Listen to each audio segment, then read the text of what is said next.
जय श्री राम मेरे प्यारे मित्र। तो मैं बहुत बढ़िया हूँ और आशा करता हूँ कि भाई आप लोग भी मस्त होंगे, अच्छे होंगे। तो आज हम बात करेंगे भाई, एक गाना गाएंगे, है ना। गाना के कुछ लाइन रहेगा भाई, और उस गाना के माध्यम से जैसे हम लोग के अंदर निगेटिव भावना आता है, पॉजिटिव भावना आता है, इमोशन होता है किसी व्यक्ति से जुड़ाव के, या तो रोग से, या तो जनरलाइजेशन के, एक तरह के क्या हो, निगेटिव भावना आता है या तो डर की भावना आता है। तो यह गाना के बाद हम बात करेंगे कि आपको एंजाइटी से, है ना, किस तरह से जो भी भावना शरीर में सिम्टम या कुछ भी होता है, तो कैसे हम इसको, है ना, आसानी पूर्वक ठीक करें। तो सबसे पहले वो गाना आप सुनिए। अचरा छोरा के चल कहे दिहले, इतना दूर माई।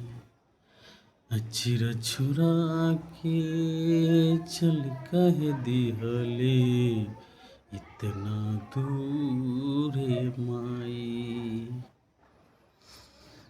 अब के बबुआ बबुआ कही के हमके पास बुलाई। तोरा बिन जी कैसे, तोरा बिन जी कैसे, तोर बौरा हमारे माई रे माई। तोरा बिन जी कैसे, तोर बौरा हमारे माई। तो भाई यह जो गाना के जो लाइन है, हर जो एक बेटा होता है भाई, अपने माँ के प्रति, है ना, श्रद्धा है, लगाव है ना, उनके प्रति पूजा है। तो यह गाना सुनते ही, है ना, अपने माँ के प्रति जो उनका प्यार दुलार, बचपन से खेले, मारा मारा मतलब आपको समझाने के लिए बोला, डांटा, हर तरह की चीज़ आपके साथ आपका माँ या तो मेरी माँ, है ना, करता है। तो जैसे ये गाना सुनते हैं उनको कष्ट, थोड़ा भी कष्ट होता है या दूर होते हैं हम लोग, तो कितना, है ना, दिल को टच करता है। तो ये एक भावना है। तो आप इस भावना को कोई दवा से मतलब कोई दवा से आप ख़त्म कर सकते हैं भाई? चाहे इसको कोई दवा चाहिए इसको ठीक कर, मतलब इस या भावना को हटाने की नहीं।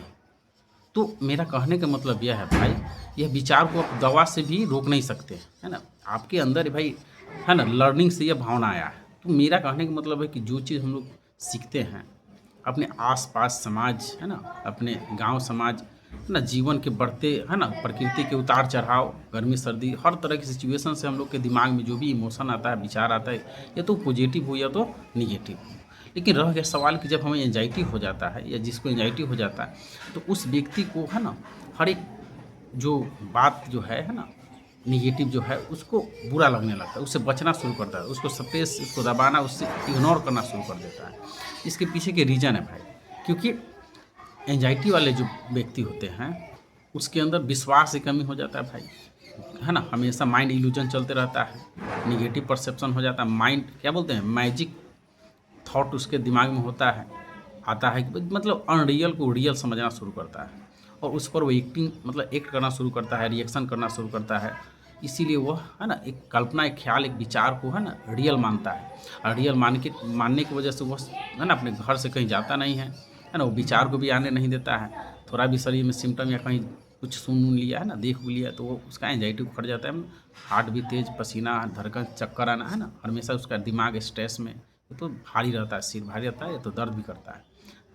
तो यह क्या है, इमोशन है, इसको कोई दवा से आप ठीक नहीं कर सकते। तो कैसे ठीक करेंगे?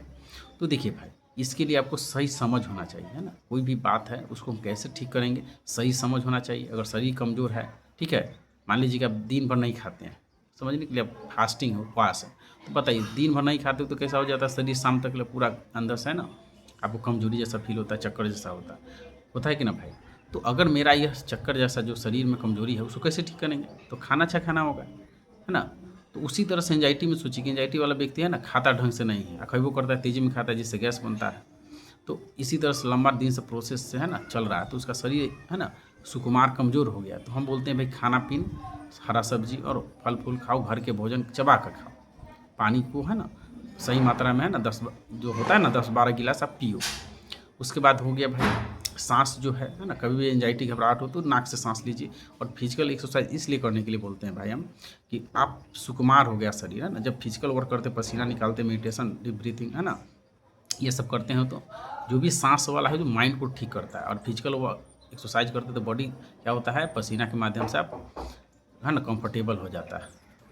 तो मेरा कहने का मतलब ये है भाई कि आप फिजिकल एक्सरसाइज करते हैं, फिजिकल वर्क करते हैं, पसीना निकालते हैं तो शरीर आपका है ना थकता है, पसीना निकलता है ना, शरीर अंदर से स्ट्रांग होता है, और खाना खाइएगा तो अच्छा से पचता है। तो यह सब, लेकिन हम बोले कि समझ। अब आते हैं भाई कि यह गाना जो हम गाए थे, कुछ लाइन था, बताओ आपको दिल को टच कर रहा होगा। ऐसे हम कोई गायक नहीं भाई, इसे समझाने के लिए गाए हैं। तो मेरा कहने का मतलब है कि यह इमोशन आपके साथ हमेशा रहेगा। एनर्जी ना है भाई, कोई भी नॉलेज, कोई भी इमोशन क्या है, एक तरह के ऊर्जा है। और ऊर्जा को ख़त्म नहीं कर सकते, उसको एक रूप से दूसरे रूप दे सकते हो, ठीक है। तो यहाँ समझने वाली बात यह है भाई कि हम लोग घर से जाना बंद कर देते हैं, एक्सपोजर कम कर देते हैं, एक्सपोजर बढ़ाइबे नहीं करते हैं, है ना, विचार को रोकते हैं हमेशा, है ना, पीछे खोए रहते हैं। तो भाई आप पीछे वाला जो चीज़ है, जो भी हो गया उसको मान के चलिए कि आप जो हो गया उसको बदल नहीं सकते, जो हो गया तो हो गया ना भाई। तो आप उसको समझिए कि जो हुआ सिचुएशन के अनुसार वो सब सही हुआ। और फ्यूचर में अभी आप दिखे नहीं, तो फ्यूचर आप कल के बारे में नहीं जानते, 1 घंटा बाद तो आप है ना उतना दिमाग कैसा लगा ले रहा है कि भाई फ्यूचर में गलत होगा। दूसरी बात, आपके दिमाग में यह आ जाता है कि हम इससे नहीं निकलेंगे, एंजाइटी से नहीं। भाई एंजाइटी कोई रोग थोड़े है। हम पूछेंगे बताओ, जो हम गाना गाएं वो इमोशन है, वो कोई रोग है? क्रोध एक रोग है, मतलब रोग है। गुस्सा, प्रेम, है ना, ये सब कोई रोग नहीं है भाई, केवल सोचने का है ना गलत तरीका है, एक भ्रम है। जैसे रोड पर आपको है ना गर्मी के दिनों में पानी दिखता है लेकिन होता नहीं। अब मेरा कहने का मतलब यह है भाई कि देखो, एक प्रकृति को देखते हैं भाई, प्रकृति में क्या होता है कि आंधी आता है, तूफान आता है, सुखाड़ आता है, बाढ़ आता है ना, बादल बरसता है, वर्षा होता है, बादल गरजता है, बिजली कड़कता है। तो प्रकृति में जो चीज़ होता है भाई, उसको प्रकृति रोकता है, ईश्वर रोकता है नहीं। सिचुएशन के अनुसार जो हो, सिचुएशन के अनुसार जो होना है वो होता है, चाहे वो धरती के हिलना का है ना, भूकंप भी आता है कि ना भाई। तो उसी तरह से हम लोग को समझना चाहिए कि भाई हम लोग के बॉडी कैसे बना है, प्रकृति के अंश है ना, यानी भगवान का अंश है, यानी 5 तत्वों से बना है, आग, पानी, धरती, आकाश, ठीक है। कहने का मतलब 5 तत्वों से बना है। तो जब प्रकृति में जो आंधी, तूफान, बाढ़, भूकंप जो भी डिस्ट्रैक्ट हो रहा है ना, बादल गिरा है, तो वह होता है, उसके बाद क्या होता है, रिलैक्स हो जाता है, सिचुएशन होता है, वो सब होता है। तो हमारे बॉडी में भी, अब बताइए, माता पिता का खून है, ठीक है, माता पिता से हम लोग जन्मे हैं, तो उनका ब्लड हम लोग, मतलब उन्हीं का ब्लड ना हम लोग में रहता है भाई। तो क्योंकि माता पिता हुआ है तो उनका ब्लड हम में रहेगा, तब ना पता चलता है कि उसका हम लोग क्या है, खून है। तो प्रकृति का हम लोग अंश है, 5 महाभूतों से हमारा शरीर बना हुआ है, ईश्वर के अंश है। तो जैसे प्रकृति में घटना घट रहा है, उसी तरह से सिचुएशन ऐसा आएगा तो आपके शरीर में भी घटना घटेगा। तो आपको इसको होने देना है, शांत रहना है। जैसे एक मूर्तिकार है ना, एक पत्थर को काटते रहता है, यानी छेनी हथौड़ी के मार पत्थर को झेलना पड़ता है। कब तक ले, जब तक उसका अंदर वाला वास्तविक है ना मूर्ति का रूप ना हो जाए। जब तक उसका वास्तविक रूप, यानी पत्थर को जब तक काटा जाता है, जब तक वो वास्तविक है ना उसका रूप यानी मूर्ति के रूप ना धारण कर लेता है, तब तक उसको चोट सहना पड़ता है। जैसे वो मूर्ति के रूप आ जाता है, वो अपने आप ठीक हो जाता है। एक आप देखिए ना, पेड़ में है, जंगल में आप जाते हैं तो गुलाब के फूल है, ठीक है, गुलाब के फूल है तो उसमें कांटा भी रहता है। तो बताइए, गुलाब के फूल कांटा को साइड करता है नहीं, जो है उसमें वो खुश है, ठीक है भाई, जो है उसमें खुश है। आप उसी तरह से देखिए, नदी है तो नदी अपने आपको, नदी में जो है उसमें खुश है। हर पेड़ अपने आप में खुश है, हर जानवर अपने आप में खुश है। अगर हम कहेंगे कि भाई बताओ, गुलाब के सॉरी कमल के फूल, अगर यह चाहे कि हम गुलाब के फूल हो जाएं, तो बेचारा अगर चाहेगा तो गुलाब के फूल नहीं हो सकता, ठीक है। और उस चक्कर में बेचारा ना गुलाब रहेगा ना कमल रहेगा। तो मेरा कहने का मतलब है कि जो प्रकृति में जो चीज़ आप देखिए आस पड़ोस में, जो है ना, केवल आदमी के छोड़ के, क्योंकि आदमी अपने आप को बुद्धिजीवी प्राणी समझता है ना भाई, लेकिन बाकी जो भी जीव जंतु, पेड़ पौधा है, वो जो है उसमें वो उसको स्वीकार लिया है कि भाई हम जो हैं सो हैं, है ना, मेरे जैसा दूसरा नहीं है, और ईश्वर हमको बनाया है तो भाई मेरे जैसा कुछ दूसरा नहीं है। तो उस चीज़ में वो खुश है। जो चीज़ें चाहे कांटा है या तो जो भी स्थिति में वो है, चाहे छोटा जानवर लिख ली, शुगर भी देख ली, शुगर के बच्चा, ये तो कोई भी बच्चा देखिए, कहने का मतलब जो आपको मिला है उसमें आप खुश रहिए, ठीक है, उसको एक्सेप्ट कीजिए, ठीक है। तब आपके अंदर है ना वास्तविकता जो है, यानी जो जैसे होता है ना, फूल जो है गुलाब के फूल हो या तो कमल, वो अपने जो मिला है उसको धारण किया है, इसीलिए उसमें से खुशबू आता है, तो कितना अच्छा लगता है ना। तो जब आप किसी जैसा तुलना नहीं करते हैं, किसी जैसा जनरलाइजेशन नहीं करते कि फलाना का कान दुखा रहा था हमको भी दुखा जाएगा, फलाना को बुखार है तो आपको भी हो जाएगा, फलाना गंजा है तो हमको गंजा हो जाएंगे। ठीक है, तो जब किसी जैसा आप जनरलाइजेशन नहीं करते हैं, ठीक है, जो है आप उसमें संतुष्ट है, जो है मतलब डिमांड के अनुसार। देखो प्रकृति में क्या होता है कि आंधी तूफान सब आता है, लेकिन उसको होने देता है। तो आप भी कोशिश करो भाई, जो आपके लर्निंग के अनुसार जो है, आप जानते हैं कि आपका सारा जांच रिपोर्ट ठीक है कि ना भाई। आपको एंजाइटी को रोग नहीं, हम बता रहे हैं ना भाई, हम खुद इससे निकले हैं। तो भाई इसको आप एक्सेप्ट करो। जब भी कोई सिम्टम आएगा, है ना, सिम्टम आएगा तो उस समय आप खुश हो जाओ कि भाई मेरे अंदर क्या है ना, पास्ट वाला इतना बचपन में हम लोग गुल्ली डंडा खेलते थे, होली खेले, चोरी किए, या जब हम लोग 4 दोस्त मिल के बतियाते भाई हम बच्चा में अरमुद चोरी किए, तो वो पता हम भी गागल चोरी किए, तो भाई वहाँ पर कितना अच्छा लगता है। तो कोई भी देखो दुख सुख, है ना, एनर्जी, कोई एनर्जी है भाई, है ना। कहने का मतलब आप देखो, बिजली जो है, करंट है, पंखा में जाता है तो हवा देता है, वो लाइट में क्या बोल बॉल में जाता है तो लाइट देता है, टीवी वी में आवाज़ देने लगता है। तो आप एनर्जी को एनर्जी देखो, है ना, चाहे वो पॉजिटिव एनर्जी हो या तो निगेटिव एनर्जी हो।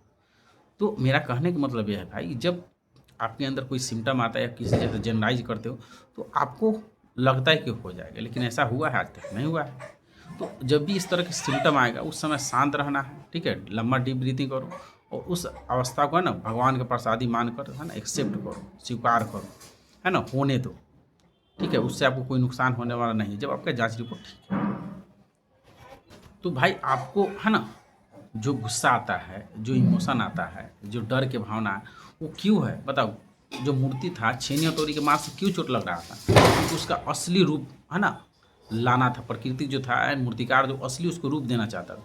तो हम लोग के भाई शिक्षक, है ना, प्रकृति है, नेचर, भगवान है, माता पिता जो भी है आसपास, जो आपको कष्ट दे रहा है, समझो कि भाई आपके लिए गुरु है, शिक्षक है, भगवान है।